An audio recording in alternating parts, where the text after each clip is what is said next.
So hello guys, welcome back to my channel. और आज का ये वीडियो काफ़ी महत्वपूर्ण होने वाली है क्योंकि आज के इस वीडियो में हम बात करने वाले हैं आरआरबी एग्ज़ाम में पूछे गए साइंस के ऊपर आधारित जीके, जो कि एग्ज़ाम के पॉइंट ऑफ व्यू से बहुत महत्वपूर्ण होने वाली है क्योंकि ये क्वेश्चंस हाल ही में पूछे गए हैं और चांस है कि ये क्वेश्चंस रिपीट भी हो सकते हैं। तो आपको यहाँ सभी क्वेश्चंस का आंसर अच्छी तरह से याद में रख लेना है ताकि अगर ये पेपर में दोबारा पूछे जाए तो आप इनका सही से जवाब दे सको। तो आज का पहला प्रश्न है, कोशिका के अध्ययन को क्या कहते हैं? तो साथियों, कोशिका के अध्ययन को कोशिका विज्ञान कहते हैं। ऑप्शन ए राइट आंसर हो गया, कोशिका विज्ञान। अगला प्रश्न है,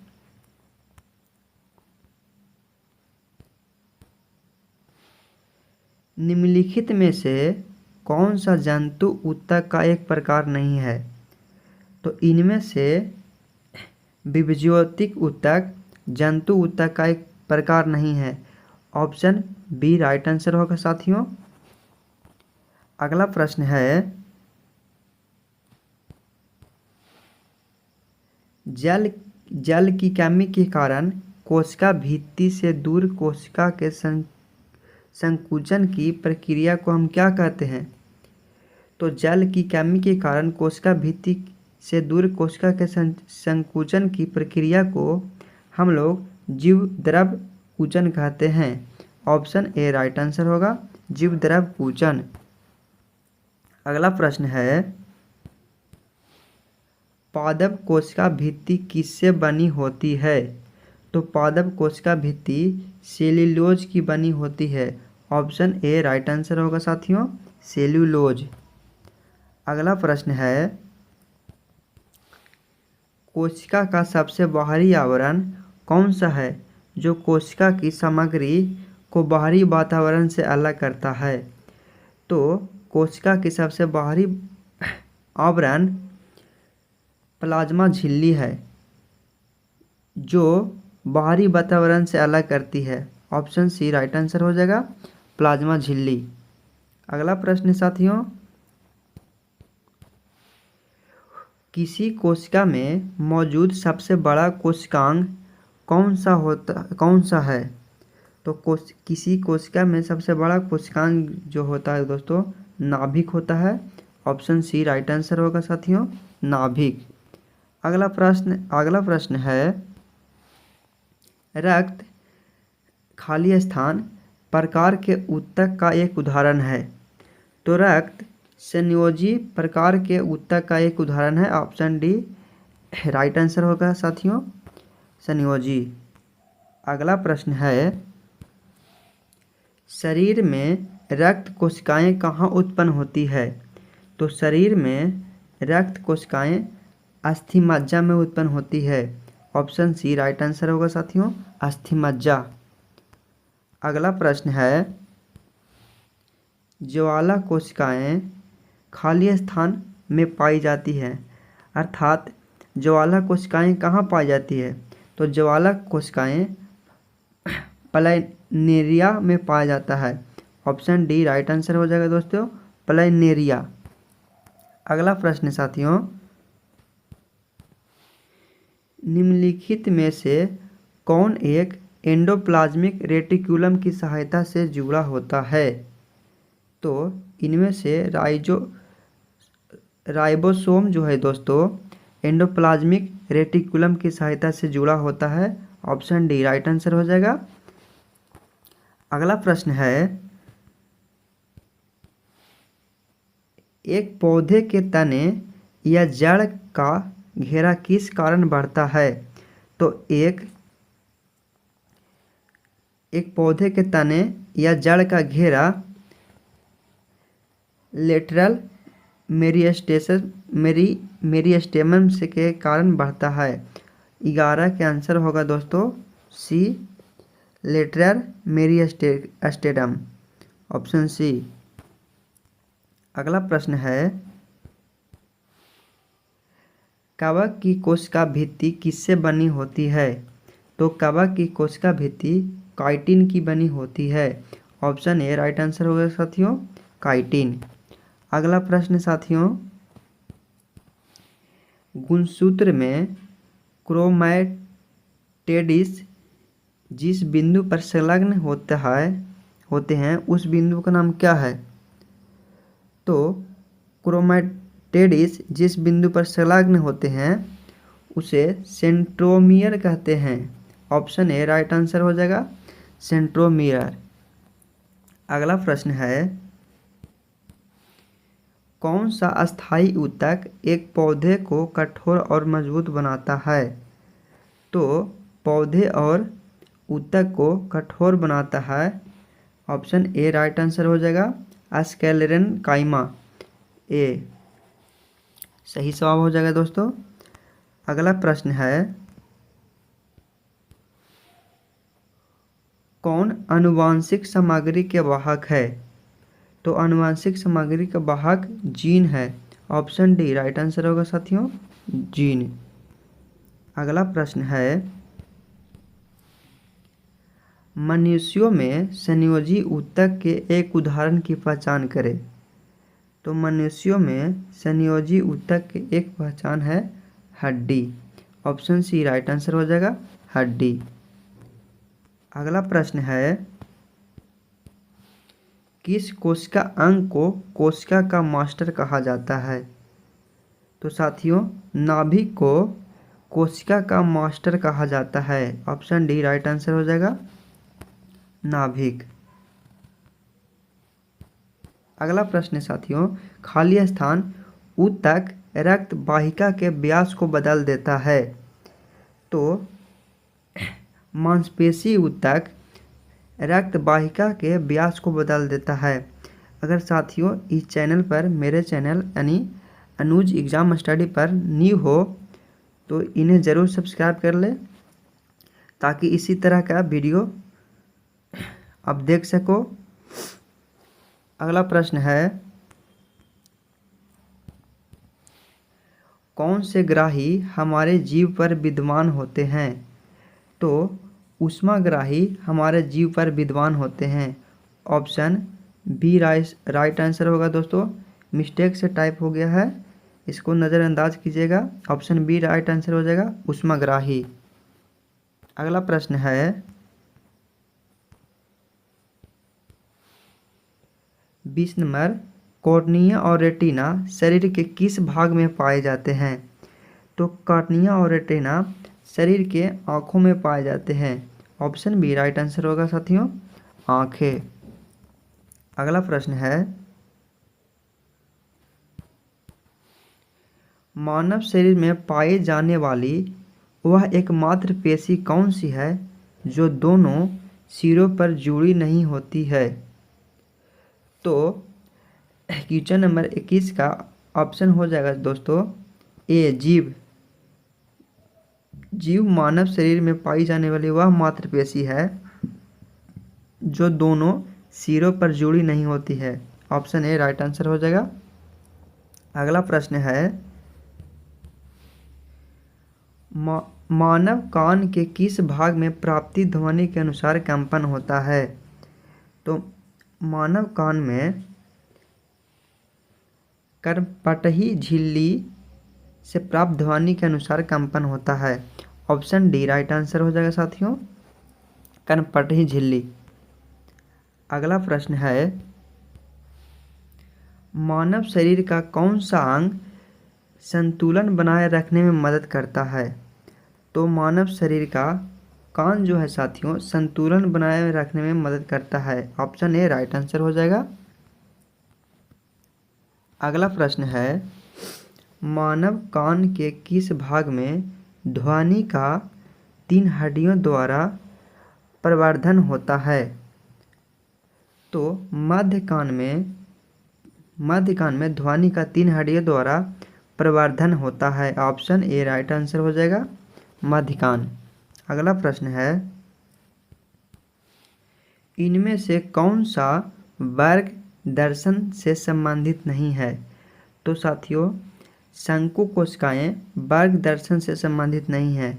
ऑप्शन सी राइट आंसर हो जाएगा शंकु कोशिकाएं। अगला प्रश्न है, कौन सा अभिकर्मक स्थानीय या समान संवेदना हानि उत्पन्न करता है? तो निस्वेदक अभिकर्मक स्थानीय या समान संवेदना हानि उत्पन्न करता है। ऑप्शन डी राइट आंसर हो जाएगा साथियों, निस्वेदक।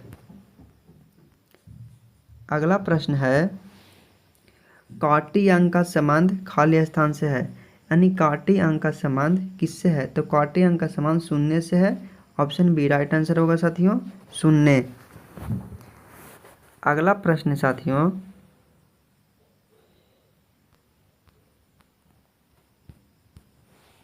रेटिना का वह क्षेत्र जहां दृष्टि सर्वाधिक होती है क्या कहलाती है? तो रेटिना का वह क्षेत्र जहां दृष्टि सर्वाधिक होती है उसे गर्तिका कहते हैं। ऑप्शन सी राइट आंसर होगा साथियों, गर्तिका। अगला प्रश्न है, खाली स्थान आँख की बाह्यतम तंतुमय कोटिंग है। तो 19 का आंसर हो जाएगा साथियों, श्वेत पटल। श्वेत पटल आँख की बाह्यतम तंतुमय कोटिंग है। ऑप्शन डी राइट आंसर हो जाएगा। अगला प्रश्न है, कान का कौन सा भाग ध्वनि कंपनों को विद्युत संकेतों में बदलता है? तो कॉर्क्लिया कान का वह भाग है जो ध्वनि कंपनों को विद्युत संकेत में बदलता है। ऑप्शन डी राइट आंसर होगा साथियों, कॉर्क्लिया। अगला प्रश्न है, एक मिनट, अगला प्रश्न साथियों, निम्नलिखित में से कौन सा सूचक दृष्टिबाधित छात्र द्वारा उपयोग किया जा सकता है? तो दृष्टिबाधित छात्र द्वारा वनीला उपयोग किया जा सकता है। ऑप्शन डी राइट आंसर हो जाएगा, वनीला। अगला प्रश्न है, ईयर ड्रम का दूसरा नाम क्या है? तो ईयर ड्रम का दूसरा नाम कर्णपटही झिल्ली है। ऑप्शन सी राइट आंसर हो जाएगा, कर्णपटही झिल्ली। अगला प्रश्न है, खाली स्थान आँखों में प्रवेश करने वाले प्रकाश की मात्रा को विनियमित एक नियंत्रित करता है। तो साथियों, परितालिका जो है आँखों में प्रवेश करने वाले प्रकाश की मात्रा को विनियमित नियंत्रित करता है। ऑप्शन ए राइट आंसर हो जाएगा। अगला प्रश्न है साथियों, खाली स्थान में दोहरा परिसंचरण नहीं होता है। तो साथियों, मेढक में दोहरा परिसंचरण नहीं होता है। ऑप्शन डी राइट आंसर हो जाएगा। अगला प्रश्न है, रक्तचाप मापने के लिए इनमें से किस यंत्र का प्रयोग किया जाता है? सॉरी दोस्तों, यंत्र होगा यहाँ पर ही। तो रक्तचाप मापने के लिए किस यंत्र का प्रयोग किया जाता है? तो रक्तचाप मापने के लिए स्फिग्मोमैनोमीटर का उपयोग किया जाता है दोस्तों। ऑप्शन सी राइट आंसर हो जाएगा, स्फिग्मोमैनोमीटर। अगला प्रश्न साथियों, इनमें से किस जीव में 3 कोष्ठीय हृदय होता है? तो इनमें से मेढक जो है दोस्तों, जो मेढक का दिल 3 कोष्ठीय हृदय होता है। ऑप्शन बी राइट आंसर हो जाएगा। अगला प्रश्न है, निम्न विकल्पों में से 3 कक्षीय हृदय वाले जीव का नाम बताइए। तो इनमें से 3 कक्षीय हृदय वाले जीव सैलामेंडर है। ऑप्शन डी राइट आंसर होगा, सैलामेंडर। अगला प्रश्न साथियों, निम्न में से किस प्राणियों में 2 कक्षीय हृदय होते हैं? तो मत्स्य में दो कक्षीय हृदय होते हैं। ऑप्शन डी राइट आंसर हो जाएगा। अगला प्रश्न है साथियों,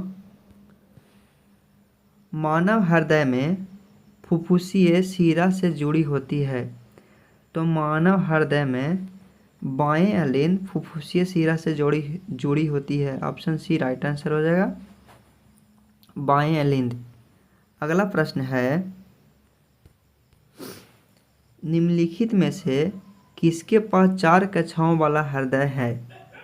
तो साथियों, मछली में 4 कक्षाएं वाला हृदय होती है।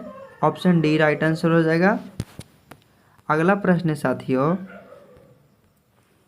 निम्नलिखित में से कौन सा तत्व मानव रक्त के हिम का हिस्सा है। तो साथियों, मानव तत्व रक्त के हिम का हिस्सा है दोस्तों, लोहा।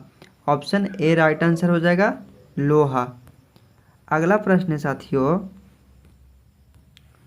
निम्नलिखित में से किस रक्त समूह वाले लोग को सार्वभौमिक प्राप्तकर्ता माना जाता है। तो सार्वभौमिक प्राप्तकर्ता AB+ को माना जाता है। ऑप्शन बी राइट आंसर हो जाएगा, AB+। अगला प्रश्न है, मनुष्यों में निम्न में से किसमें ऑक्सीजन के लिए उच्च बंधुता है। तो ऑक्सीजन के लिए उच्च बंधुता हीमोग्लोबिन है। ऑप्शन ए राइट आंसर हो जाएगा तो साथियों, हीमोग्लोबिन। अगला प्रश्न है, निम्नलिखित में से कौन हृदय से वृक्क तक रक्त पहुंचाता है। तो वृक्क से रक्त पहुंचाता है दोस्तों गुर्दे की ध्वनियाँ। ऑप्शन सी राइट आंसर होगा साथियों, गुर्दे की ध्वनियाँ। अगला प्रश्न है, एक वयस्क मानव हृदय का औसत भार लगभग कितना होता है। तो एक वयस्क मानव हृदय का औसत भार 300 ग्राम होता है। ऑप्शन सी राइट आंसर हो जाएगा साथियों, 300 ग्राम। अगला प्रश्न है, रक्त का इनमें से कौन सा घटक ऑक्सीजन का परिवहन करता है। तो रक्त का इनमें से RBC ऑक्सीजन का परिवहन करता है। ऑप्शन डी राइट आंसर होगा साथियों, RBC। अगला प्रश्न है साथियों, इनमें से कौन सा हृदय की समस्या का निदान करने में मदद करता है। तो इनमें से ECG हृदय की समस्या का निदान करने में मदद करता है साथियों। ECG का फुल फॉर्म होता है इलेक्ट्रोकार्डियोग्राम। इसे याद रखिएगा। अगला प्रश्न है, खाली स्थान हीमोग्लोबिन में मौजूद प्रोटीन है। तो हीमोग्लोबिन में मौजूद प्रोटीन है साथियों ग्लोबिन जो है हीमोग्लोबिन में मौजूद प्रोटीन है। ऑप्शन सी राइट आंसर हो जाएगा। अगला प्रश्न साथियों, इनमें से कौन सा रक्त के जमने के लिए आवश्यक खनिज है। तो इनमें से कैल्शियम जो है दोस्तों रक्त के जमने के लिए आवश्यक खनिज है। ऑप्शन डी राइट आंसर हो जाएगा, कैल्शियम। अगला प्रश्न है, निम्नलिखित में से कौन फेफड़ों से हृदय तक ऑक्सीजन युक्त रक्त पहुंचाता है। तो फेफड़ों से हृदय तक ऑक्सीजन युक्त रक्त पहुंचाता है साथियों फुफ्फुस धमनी। ऑप्शन बी राइट आंसर हो जाएगा, फुफ्फुस धमनी। लास्ट क्वेश्चन है साथियों, मानव शरीर के किस अंग पर एंजियोप्लास्टी की जाती है। तो मानव शरीर के हृदय पर एंजियोप्लास्टी की जाती है। ऑप्शन ए राइट आंसर हो जाएगा साथियों। तो दोस्तों, अगर इसी तरह का वीडियो देखना चाहते हैं तो मेरे चैनल अनुज एग्ज़ाम स्टडी को सब्सक्राइब कर ले, ताकि वीडियो का नोटिफिकेशन आप तक सबसे पहले पहुंचे। तो वीडियो देखने के लिए साथियों दिल से धन्यवाद।